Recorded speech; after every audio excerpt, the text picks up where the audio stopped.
Estás escuchando Sobre las Cuerdas, podcast exclusivo de La República. ¿Qué tal, amigos? ¿Cómo están? Bienvenidos. Este es un nuevo episodio de su podcast de lucha libre de La República, Sobre las Cuerdas. El que le habla es Julio Estrada y hoy me acompaña desde su domicilio el hombre de la polémica y la controversia dentro de la lucha libre, el señor Juan Sergio Balsania. ¿Cómo estás, Sergio? ¿Qué tal, Julio? ¿Cómo estás? Vamos a tratar un tema que va a ser igual o peor de polémico, ¿no? O sea, creo que rara vez en Sobre las Cuerdas nos hemos animado a hablar de ese tipo de cosas y el tema promete, ¿no? Hay que ser... Sí. Y lo bacán es que es de los temas que a mí me gusta porque nos toca hacer memoria, nos toca recordar mucho. Y por lo general, cuando hacemos este tipo de retrospectivas, vemos muchos aciertos, pero también vemos muchos desaciertos y creo que es lo que más nos gusta, ¿no? Porque nos terminamos riendo de todas las cosas que se han intentado tanto en WWE, WWF, WCW, TNA, lo que sea. Bueno, a partir de lo que está sucediendo en Raw, que el lunes hubo un nuevo capítulo en este ángulo que está llevando Seth Rollins, el Mesías de los lunes por la noche. Se nos ocurrió recordar gimmicks, ángulos que tengan que ver con esta faceta tan peculiar del ser humano que es la religión, ¿no? La fe, que dicen que mueve montañas y que puede salvar a muchas personas de diferentes tipos de religión. Y esto no ha sido ajeno a lo que nos gusta la lucha libre. Para empezar, Sergio, el Mesías del lunes por la noche. ¿Cómo tomas este personaje? ¿Cómo tomas este nuevo giro que vimos el lunes? ¿Cómo lo ves? ¿Te ha gustado? ¿Le ves futuro? ¿Qué onda con Seth Rollins? Es llamativo, ¿no? Normalmente uno no espera que un luchador... O sea, a ver, seamos sinceros, ¿no? Lo que sucede con Seth Rollins es que, o sea, físicamente sí parece, ¿no? Un líder de una religión. Y eso es bueno para el personaje, más aún que maneja un micro más que decente, sobre todo eso. Uh-huh. Y que esta rivalidad que tuvo con Kevin Owens de camino a WrestleMania, que incluyó a AOP, y lo está ayudando muchísimo. No, ahora vamos a ver, lo mencionábamos por interno cuando hacemos las coordinaciones, qué tanto influye el embarazo de Becky Lynch de cara a lo que se planea hacer con Rollins, ¿no? Porque, a ver, quienes vimos el último Raw, sabemos de que lo que pasó con Austin Theory es interesante, por decirlo menos. Uh-huh. Sí. En ese sentido, parece que la secta esta que va de repente a acompañar a Seth Rollins está creciendo, ¿no? A los EOP no los hemos visto en mucho tiempo, ya está Buddy Murphy y tener Austin Theory es algo interesante porque siempre estos cultos o estos grupos de cultos sí, pueden servir para muchas cosas dentro de WWE. Uno, para ayudar al líder, para que el líder destaque, para que el líder pueda tener más protagonismo, pero también los ayuda a ellos porque les da una mayor pantalla y hemos visto ya ejemplos que seguramente vamos a pasar a recordar. Antes de yo recordar mis favoritos, tú, Sergio, ¿le ves similitud al ángulo de Seth Rollins con alguno que hayas visto con anterioridad? Desde un punto de vista religioso, o sea, apuntado directamente a una religión cristiana, no. No, lo más cercano de un punto de vista cristiano creo que es cuando Vince McMahon se mofaba de la transformación de Shawn Michaels Sí. pues ya por 2006, 2007. No, es lo más cercano. Sí, porque Ahora, McMahon incluso había dicho que iba a fundar su propia religión. O sea, hasta ese extremo llegó el McMahonismo y todo eso. Culto a la personalidad, a WWE le falta nada más tener una estatua de Vince McMahon, porque siempre hubo eso. Tienes una especie de razón. Y ¿sabes lo que me hizo pensar lo que me dijiste?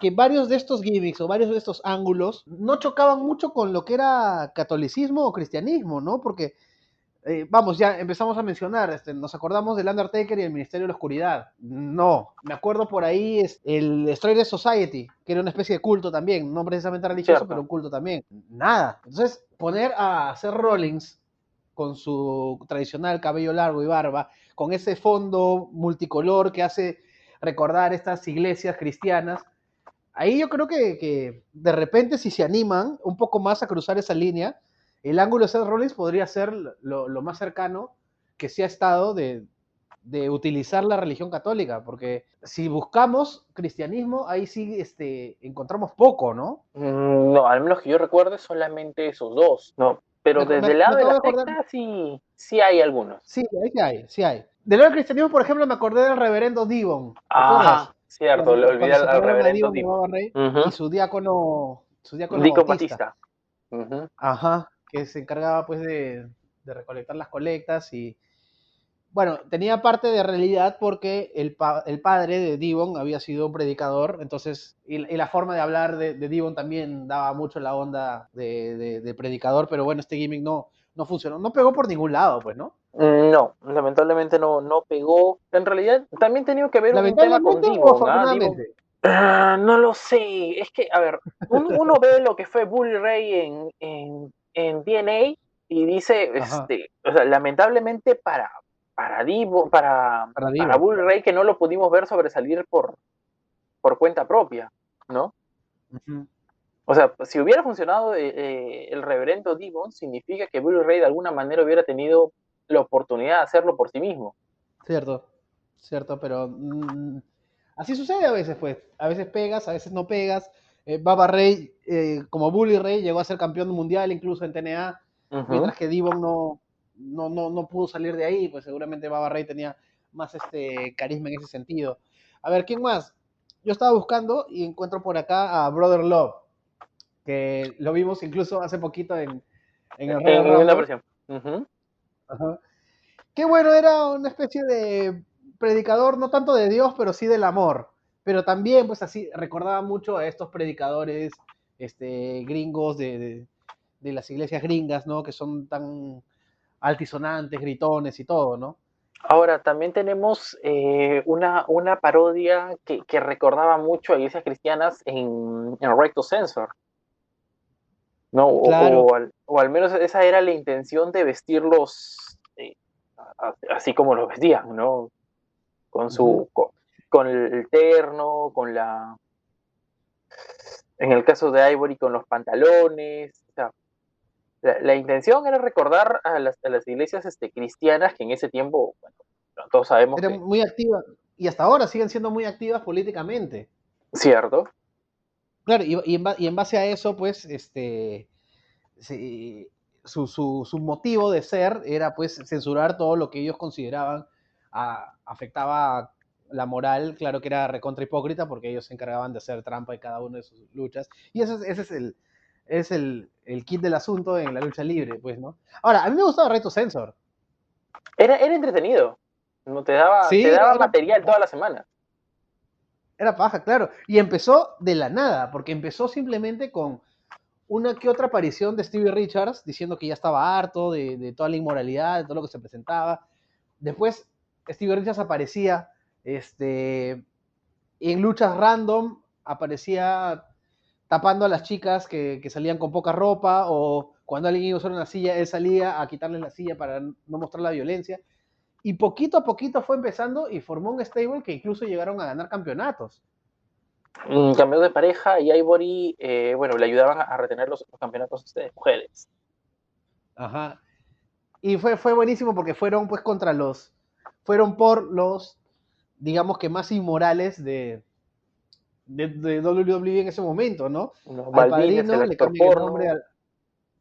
al padrino le cambian el nombre al buen padre. Eso me pareció espectacular.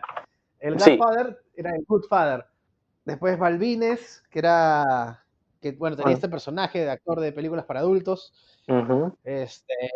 Ivory, que bueno, ella siendo luchadora ruda, bueno, también se caracterizaba por usar ropas ceñidas. El Toro Buchanan, que era un carcelero este, recontra violento. Muy, muy paja. A mí me gustó el Right to Censor. No recuerdo el momento en que se separan o que se termina Se el pierden, grupo. nada más se pierden. Sí, creo que se pierde ahí en la nada, que hemos agarrado viada. ¿Consideras a la secta, a The Brute, como algo por ahí? Sí, ¿no? Porque Sí, puede al ser. fin y al cabo son Incluso cultos. la relación que tenían con se me fue el nombre, los acólitos Farouk y Bradshaw, ¿no? También Ajá, los cuando, poseídos, como cuando decían en español. inician, exacto, tenían sus símbolos, sus pentagramas pintados en el pecho. Era muy interesante verlos, ¿no? Era bacán el cambio que les habían dado, porque Farouk venía de ser pues, el líder del Nation of Domination Ujú. y Bradshaw estaba perdido, porque Sí, sí, después de haber sido, o sea, bien miembro de los nuevos Blackjacks, era un vaquero golpeador, no tenía nada fijo. Es más, creo que ni salía en pantallas. Si no era por el Bro for All, no era muy reconocido que digamos. Ellos se juntan para hacer The Acolytes y bueno, tienen un éxito tremendo tanto que al momento de empezar a caerle bien a la gente, cambiaron su gimmick por uno, no sé, de mayor afín al público y hasta ahora son recordados. claro que ahí nace APA, ¿no? La Agencia de Protección Acólito. Ajá, exacto, que debe ser pues uno de los conceptos más chéveres porque en todas las empresas durante toda la historia de la lucha libre hemos tenido que vivir con interferencias. Y sonaba ¿Cierto? lógico, pues, que luchadores quisieran una póliza de seguro. Y qué mayor seguridad que estos dos, pues, que no salían a luchar, no salían a pelear. No, ellos salían a repartir nada más. Ajá. Y Claro, y los Acolytes forman parte del grupo que forma el Undertaker, ya a finales de los 90, que se llama el Ministerio de la Oscuridad. sí, claro. De hecho, de A ahí ver, es de donde nace el apodo, pues, ¿no? Ellos eran los acólitos de un líder oscuro como era el Undertaker. que el grupo también tenía a Midian, a Viscera, y hubo un momento que estuvo bien ligado a The Brood, con Gangrel, Edge y Christian. ¿Cierto? Entonces se armó un grupo oscuro grande, que me parece que de estos gimmicks religiosos, bueno, sin contar a Seth Rollins, puede ser el que más escena main event ha tenido, ¿no? Sí, podría El que, ser que sí. tal vez más lejos ha llegado. Ahí sí me agarraste, ¿ah? Por lo que yo recuerdo, ¿no? Porque, a ver, si recordamos a CM Punk con su Stranger Society, CM Punk no llega a ser campeón mundial con el Stranger Society, llega a ser campeón mundial antes y después. El Undertaker sí llegó a ser campeón del mundo con el Ministerio de la Oscuridad. Debe ser el Undertaker el que más lejos llevó, digamos, en lo que es la escalera corporativa dentro de WWF, del ocultismo y de las sectas y de los cultos. Ahora, el Undertaker en ese personaje estaba en su apogeo en los mismos años que yo comienzo a ver lucha libre.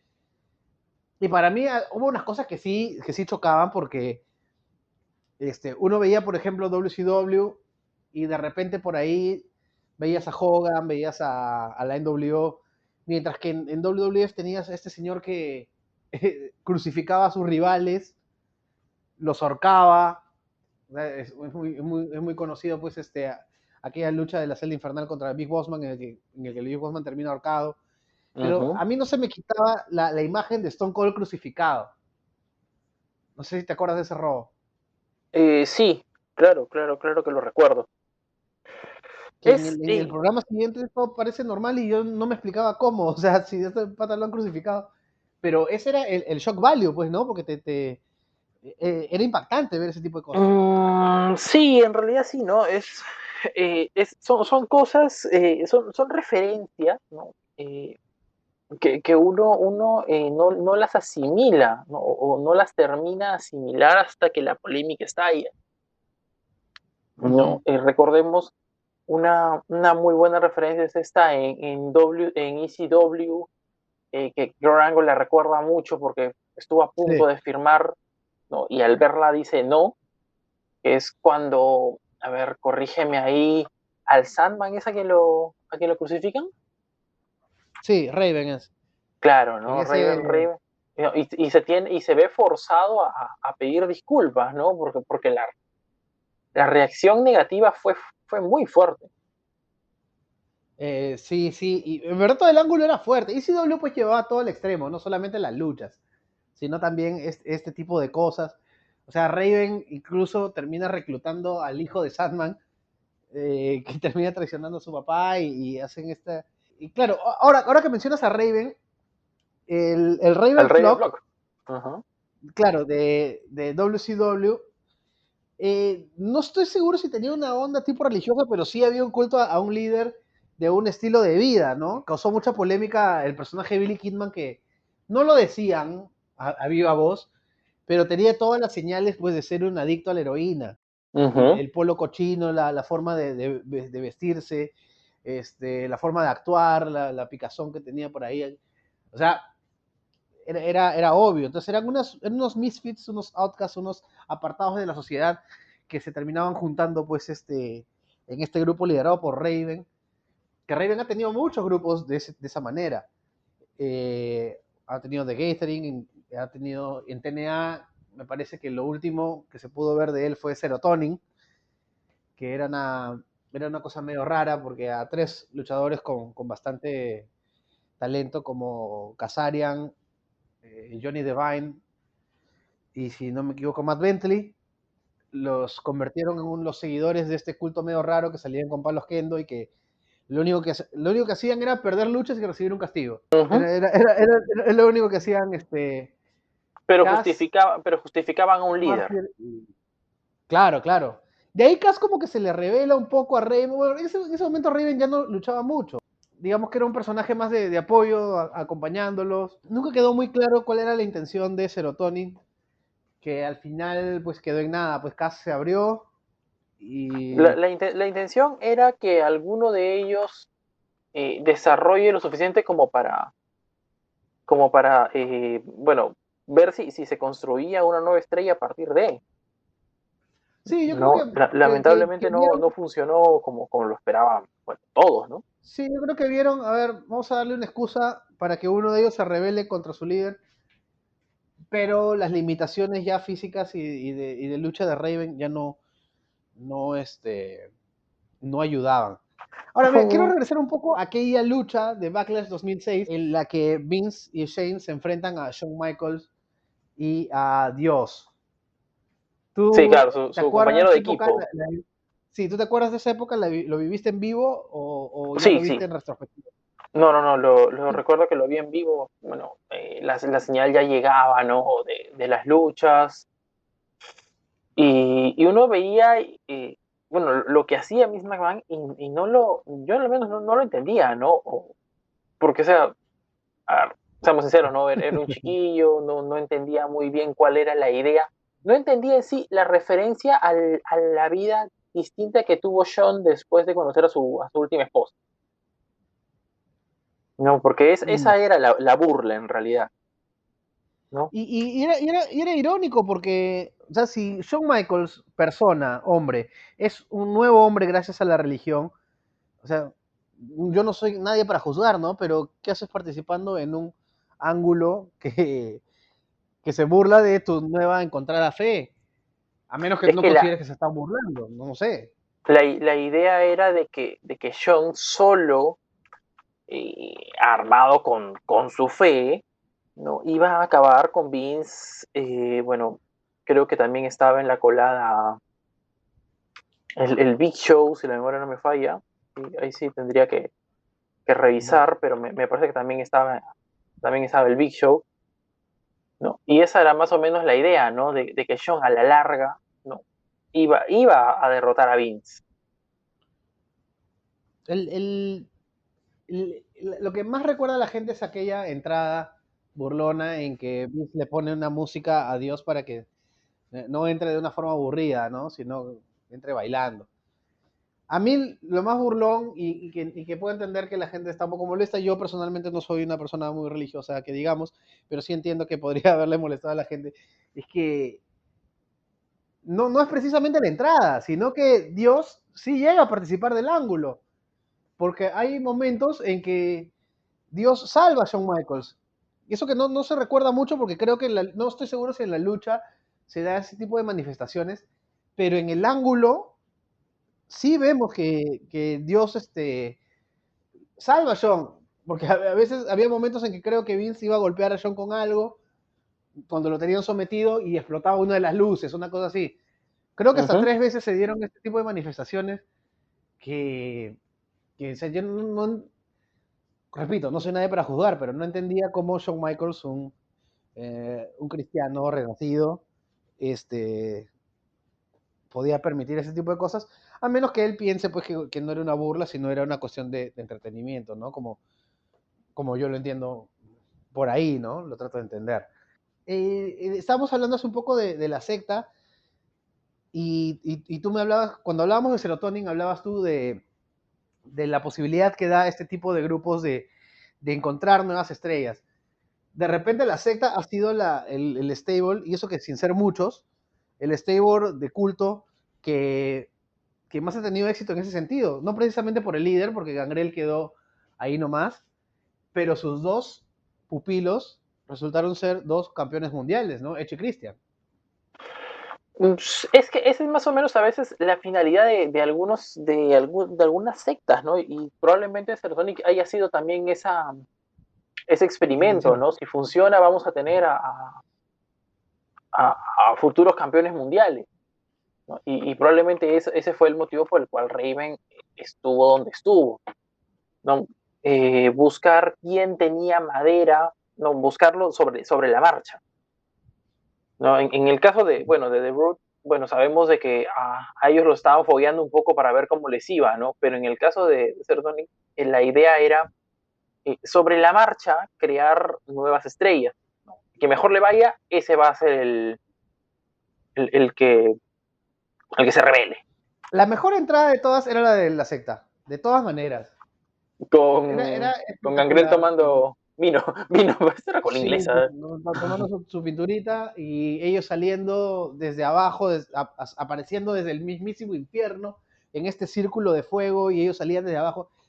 Y era espectacular porque no era solamente para eventos grandes o para pay-per-views, sino que lo hacían en todos los Raw. Y yo me Ujú. sentaba, porque en esa época yo veía WWF, no lo veía en Canal 4, lo veía en USA, que te daba las 2 horas. Entonces no te daban la versión internacional de 1 hora, entonces tú podías ver, sabías que en algún momento iba a aparecer uno de ellos o los tres, y sabías que en algún momento iban a bañar de sangre a alguien. Entonces, creo que un personaje así pues no funcionaría en estos tiempos, No, porque creo que WWE ya está en una etapa donde su expansión le evita hacer cosas tipo, era Attitude. Creo que lo más cercano que estuvo a ser vampiros fue con Kevin Thorne en ECW, ¿no? Y con Ariel. Tevin Thorne y Ariel. Ajá, No, sí, claro, sí. ambos eran una especie de secta liderada por él Eran mismo. una pareja de vampiros, ¿no? Ajá. Que al final nunca vi que mordieran a nadie y ahí nomás quedaron. Ahí nomás quedaron, ¿Tú te acuerdas? lamentablemente, ese ensayo no. Bueno, lamentablemente no, en realidad, porque habría sido muy malo, ¿eh? Ujú. Pero ahora que hablamos con de Kevin Thorne, Kevin Fertig se llamaba el luchador. eh, Kevin Thorne fue su gimmick, digamos que le duró más y con el que más éxito tuvo, porque con él también se intentó algo en el 2003. No sé si te acuerdas de Mordecai. Sí, pero eso lo recuerdo vagamente. Ahí sí no. Porque fue muy poco lo que se trabajó con Mordecai. Muy Adiós, poco, gracias. 2 pay-per-views, que fueron casi 2 squash, y de ahí su siguiente aparición la perdió, no me acuerdo contra quién, me parece que incluso con un crucero fue, y de ahí desapareció, no pegó, porque las intenciones con Mordecai eran grandes. O sea, era la contraparte luminosa del Undertaker. Lo que el Undertaker era en la oscuridad, Mordecai era la luz, salía todo de blanco para castigar pecadores. Y su finisher, pues, era el Crucifix Bomb, el que hacía Razor Ramón, Claro. obviamente crucifijo. Una de sus luchas fue contra Scotty Tuhari, que en ese momento era Jover, pues, de SmackDown, pero nada, o sea, las billetas eran varias, pero nada, con el pobre Mordecai, bueno, no funcionó. No sé si no funcionó porque no le dieron oportunidad o porque no pegaba. Y creo que va más por ahí, porque no infundía miedo ni nada, entonces, No, es no que sé, no él pasó era nada. el elegido, ¿no? Yo Sí. siento que lo poco, bueno, ahora que lo mencionas, la idea con Mordecai era ver si funcionaba, lo mandamos contra el Undertaker, ¿no? Ujú. Lamentablemente no funcionó, no, nos perdimos de ver un personaje, a mí me hubiera parecido interesante, Sí, pero pero por más o algo es, menos, ¿ah? ¿Mm? Por algo es. Yo creo que vieron algo. Mira, si para elegir a Heidenreich como su reemplazo, porque después es Heidenreich el que tiene un ángulo con el Undertaker, es Claro. porque eras maldito, pues. No, bueno, Mordecai no era bueno, Kevin Thorne no era bueno en el ring, o al menos quizá lo limitaban, no lo sé, a veces pecamos de crueles con algunos luchadores cuando decimos que no son buenos. Sí, hacía lo justo, pues, de repente. Ahora, un personaje que sí funcionó y que incluso hoy se mantiene con una variación bien notoria es la familia Wyatt, que terminó siendo un salvavidas este, para el hijo pues, de Mike Rotunda, que en su primera aparición como Husky Harris no iba a ningún lado. Y Bray Wyatt con la familia Wyatt teniendo ahí a Harper y Rowan a su lado. Era una cosa rara, pero era una cosa fresca. Tú al verlo y al ver esa entrada y con esa música y con esta forma de dirigirse de Wyatt, esta forma de hablar, uno ya olía que iba a tener éxito el grupo. Y yo creo que sí lo tuvo. ¿Cuánto tiempo duró? Varios años, ¿no? Sí, duraron bastantes años la familia Wyatt y con justicia, ¿ah? Yo creo que no he visto un stable tan bueno en mucho tiempo como lo fue la familia Wyatt, ¿no? Lamentablemente no había luchadores a los cuales no se les dio continuidad, no siempre había un débil, siempre había alguien que no, a ver, no daba la talla, ¿no? Y en ese caso siempre fue Eric Rowan. Que curiosamente es con quien se intentó algo después, ¿no? Ujú. Bueno, es que, a ver, Raro, porque teniendo a Harper ahí, que es un luchadorazo, se le intenta con Rowan, que, bueno, no tiene, pues, o sea, nadie va a negar que es grande, es imponente, pero no tenía, pues, o sea, la capacidad luchística como para tener un round solitario exitoso, ¿no? yo siento que más fue un castigo a Harper, ¿no? Que ya estaba por irse, que hacía todo por irse. Puede ser, ¿no? Relata muchas cosas Harper por ejemplo, en el podcast de Jericho en el que participó, que él incluso daba ideas y que no se les tomaba. Se olvidaron de él en un WrestleMania que tuvo que prácticamente decir, oigan, estoy acá, úsenme. Oye, Rowan, y esto, un paréntesis, porque ahorita me acabo de acordar, en la última vez que WWE vino acá, nosotros estuvimos ahí con bastante gente de Libre, de la República, y Rowan es altazo, man. Es grandazo. Sí, es bastante alto. De hecho, toda la familia Wyatt, salvo por Mike Rotunda, bueno, Bray Wyatt, todos los demás son altos. Sí. No, bueno, no, Harper estaba por ahí, pero yo a Harper lo recordaba mucho porque era el hombre fuerte de The Edge of the Fall, que ahorita vamos a hablar de The Edge of the Fall. Y era el enforcer de The Edge of the Fall, en Chikara era enorme, y en WWE se le ve alto, pero Rowan es más alto todavía. Entonces, cuando yo lo vi a Rowan en vivo y después me comencé a fijar bien, viendo videos de los Bludgeon Brothers o viendo videos de la familia Wyatt, oye, este tipo es más grande que Harper. Wow, Harper está Y por los 2 metros. ya, pues imagínate cómo mide Rowan, pues qué bestia. Wow. Ya muy alto, ya. Pero sirve, en su caso de ellos sirve. No, todos eran los chalecos de Bray Wyatt siendo el patriarca, era muy interesante. Bray Wyatt, que es un personaje inspirado en Waylon Mercy, que es un personaje que no llegó a debutar, pero que lo armaron, o creo que sí llegó a tener un par de luchas, estaba basado en el personaje de Robert De Niro en Cabo de Miedo. Y ese mismo estilo, esta misma forma de hablar, incluso el mismo estilo de vestirse, chapa Bray Wyatt. De hecho, Bray Wyatt conversa con Waylon Mercy para chapar esa vibra. Hubiera sido bien bacán ver más desarrollo de Waylon Mercy, pero al final WWE no le encontró mucho, mucho futuro. Te estoy hablando, pues, mediados de los 90. A ver, de la conversación de los Wyatt, parten dos vertientes.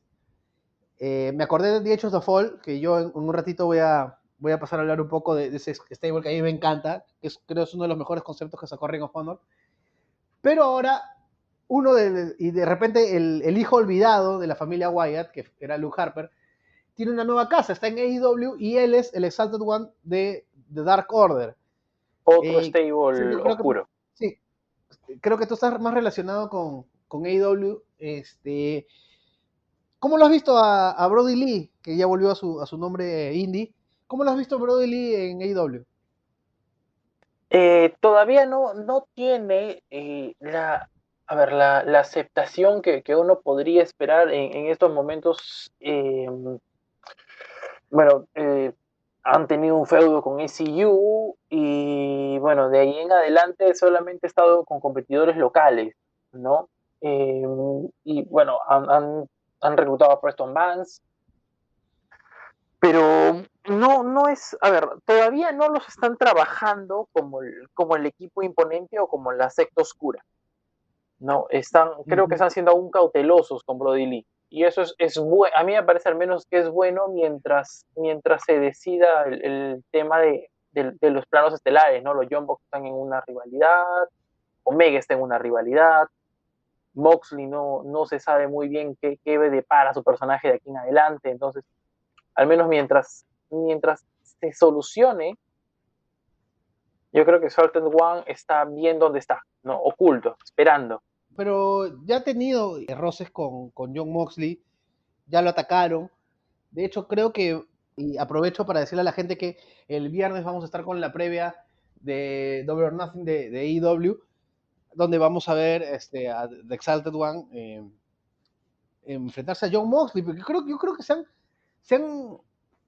es difícil medirlo. Yo a priori digo que se han acelerado un poco en poner a Brody Lee contra Jon Moxley, pero a la vez se me hace de raro medir esto porque como no hay público, entonces el mismo debut de Brody Lee como The Exalted One se me ha caído un poco. No sé si medirlo bien. Yo no estoy mucho en las redes de IW para saber el nivel de aceptación que tiene. A mí me pareció curioso que Brody Lee se va de WWE porque no tiene oportunidades para luchar, porque lo que quería es luchar, y lo primero que hacen en AEW es ponerlo como líder de una secta, y el líder no lucha, pues. El líder lucha en momentos importantes. Y el hecho de que lo hayan puesto pues con talentos jovers es también bien raro. Yo creo que es propio de estos tiempos de cuarentena que ha afectado varios planes a largo plazo y están acelerando la cuestión. Ahora, buena lucha va a ser, pero acá estamos para evaluar ahorita las cosas religiosas y de ocultismo.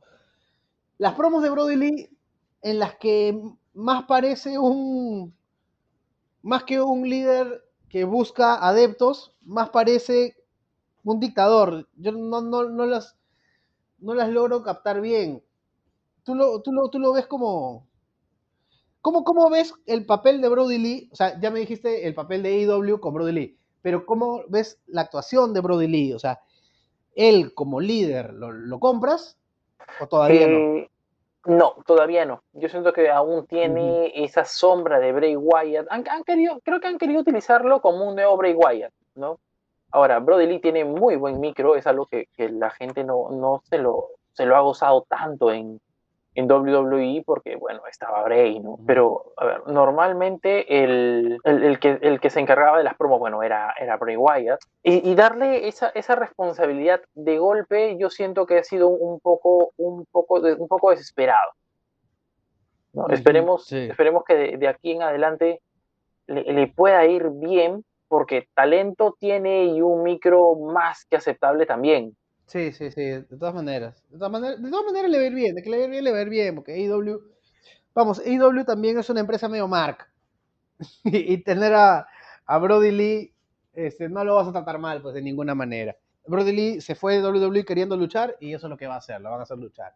Antes de ir terminando, vamos mencionando rapidito otros personajes.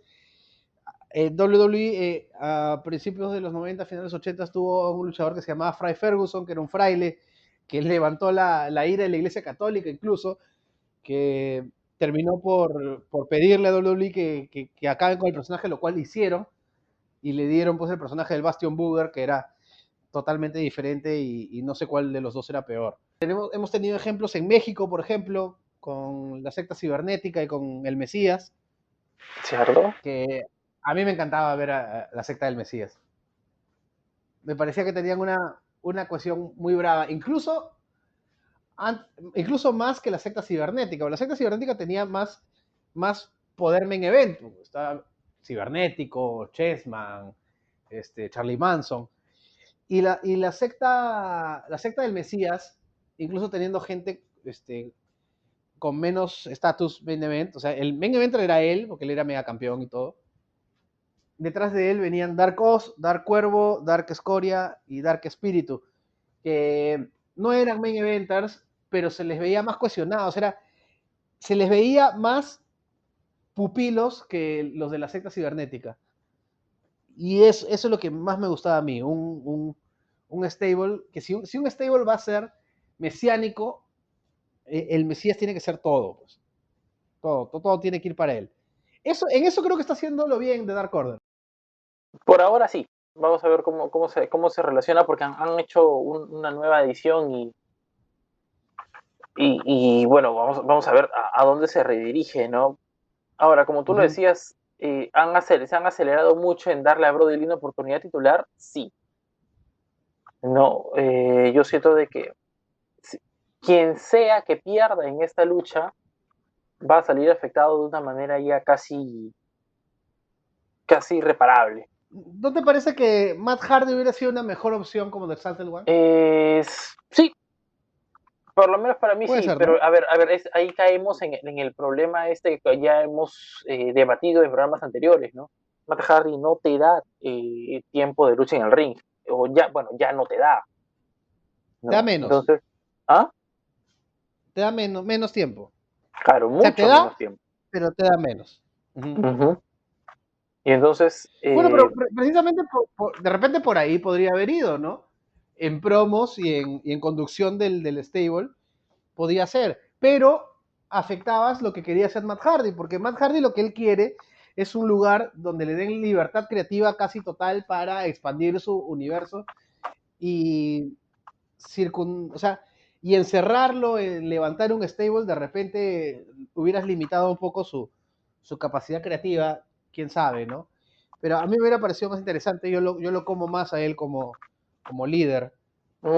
sí, tiene el micro y tiene el personaje aún de Broken que lo puede ayudar y se relaciona muy bien con Dark Order. Pero te repito, o sea, Uh-huh. ¿de qué sirve una secta si a la larga tu líder no va a luchar por nada? ¿No? Y es lo que le pasa a Matt Hardy.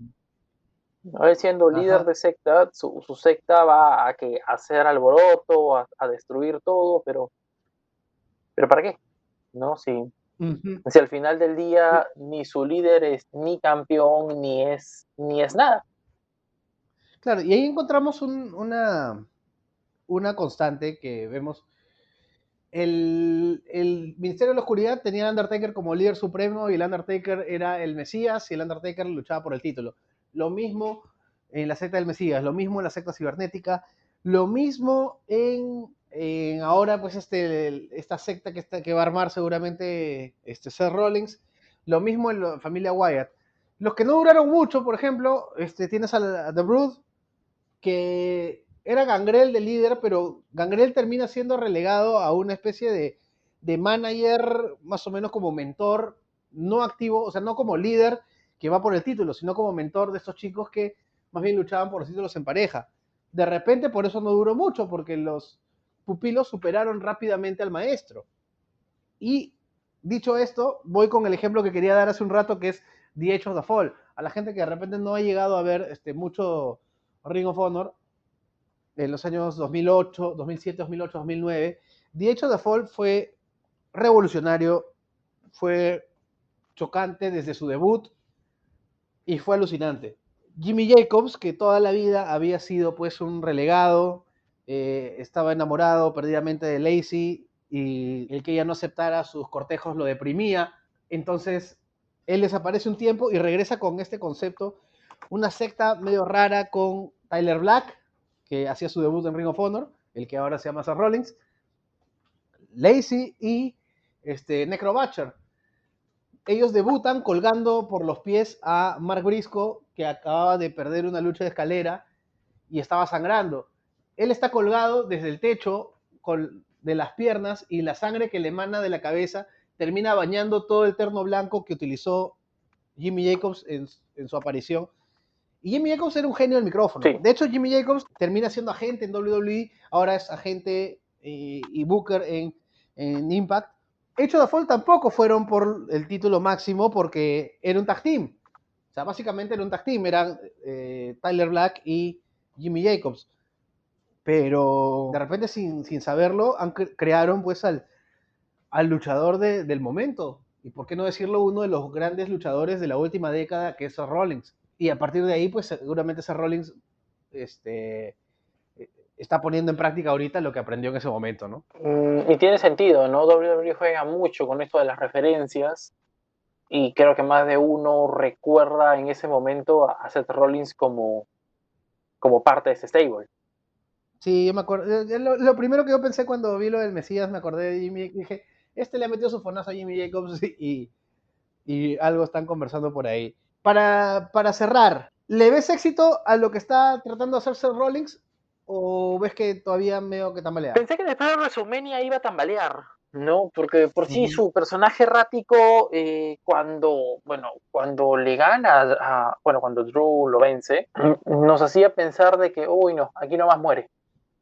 Pero hoy no,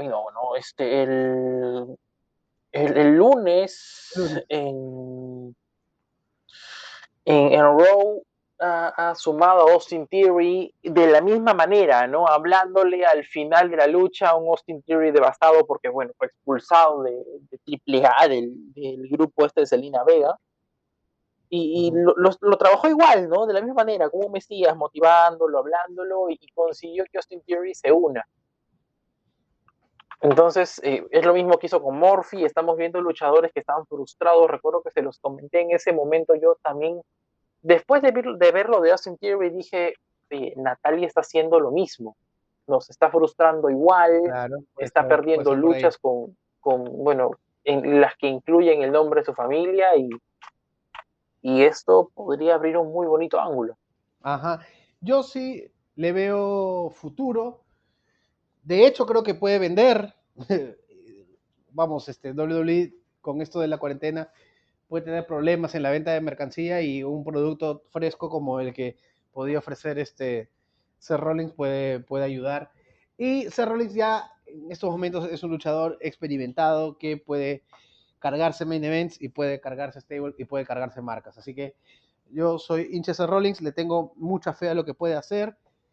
Tiene varios antecedentes fallidos y acertados como los que hemos retratado en este momento. Sergio, hemos llegado al final. Gracias por participar en este podcast. Parece que nadie más se animó. Tienen sus tareas religiosas por ahí, de repente sus limitaciones. No, mentira, los muchachos están ávidos siempre. No se olviden escucharnos el viernes. Vamos a hablar de AEW Double or Nothing. Y ya saben que pueden entrar a larepublica.p/podcast. Ahí están los más de 70 episodios que hemos grabado. Y también lo que hace la gente de La República con mucho cariño. También un saludo muy fuerte a la gente que nos escucha en vivo ahora por Libero. Gracias, Sergio. Gracias, Julio. Nos encontramos el viernes. Así es. Y gracias a ustedes, muchachos. Nos escuchamos. Chau. Acabas de escuchar Sobre las Cuerdas, podcast exclusivo de La República.